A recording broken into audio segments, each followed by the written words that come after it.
আজকে দিনের শুরুটা তো আমার ফেভারিট এক কাপ চায়ের সাথেই স্টার্ট করেছিলাম, কিন্তু এরপর আর সেরকমভাবে কোনো কিছুর ভ্লগ করা হয়নি। কারণ সন্ধেবেলা থেকে আবার কন্টিনিউ করা স্টার্ট করেছিলাম। আর সন্ধেবেলা একটু রেডি হয়ে নিচ্ছে, এখন যাব আইব্রো করতে, কারণ আর মাত্র দুদিনই বাকি আছে পিসিমণিদের বাড়ির গৃহপ্রবেশ। তো মাঝে যদি আরও কোনো কাজ চলে আসে তখন হয়তো এটা ডিলে হয়ে যাবে, তাই ভাবলাম আগে থেকেই করে আসি। আজকে সোমবার, এই তো দুজন মিলে বেরিয়ে তো পড়েছি। তো প্রথমে পার্লারে গিয়েছিলাম, কিন্তু একটু ভিড় ছিল, তাই আমরা সেখান থেকে বেরিয়ে ভাবলাম আর যে কাজগুলো রয়েছে, কাজ বলতে টুকটাক একটু শপিং, কারণ আমরা দুজন বেরোলে আমার শাশুড়ি মা তো মানে সবজির দোকানে গেলেই আটকে যায়, সেটা তোমরা জানোই। আর আমাদের এই পাশের পাড়াতে না প্রচণ্ড সুন্দর সুন্দর মানে সন্ধেবেলার দিকটাতে বেশ টাটকা সবজি পাওয়া যায়।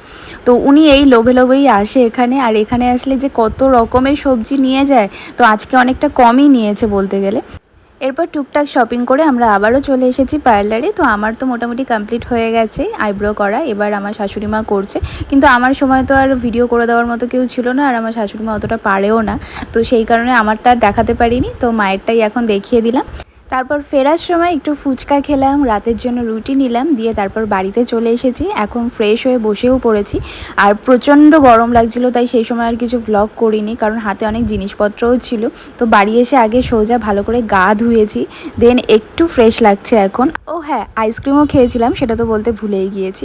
আর রাত্রিবেলা দেখো এর অবস্থা, গুবলিকে তো খাটে মানে আমরা কেউ তুলতেই পারি না, আর ও নিজেও উঠতে পারে না, কারণ আমাদের খাটটা একটু উঁচু বলে। তো সৌরভ মাঝে মধ্যে ওকে তুলে দেয়, তাও অনেক দিন পর ওকে আবার বিছানায় তুলেছে, ও তো আরামসে শুয়েই আছে। তো এভাবেই আজকে দিনটা কমপ্লিট হলো। তো চলো বাই।